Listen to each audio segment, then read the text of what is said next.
জীবিত শিং মাছ খুব সহজে লবণ ছিটিয়ে দিয়ে কাটা যায়।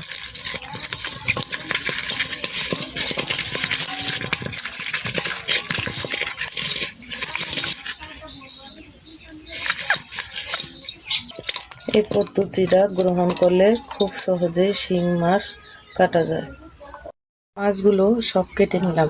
কিছু মাছের পেটে ডিম হয়েছে, আমি কাঁটাগুলো কেটে নিয়েছি। এবার এই মাছ পরিষ্কার করে নেব। মাছ পরিষ্কার করার জন্য আমি কিছু ডুমুর পাতা নিয়ে আসলাম। এই ডুমুর পাতার সাহায্যে মাছের গা ঘষে কালো যে আবরণগুলো ওগুলো উঠিয়ে নেব। মিনিশেই পরিষ্কার হয়ে গেল শিং মাছগুলো।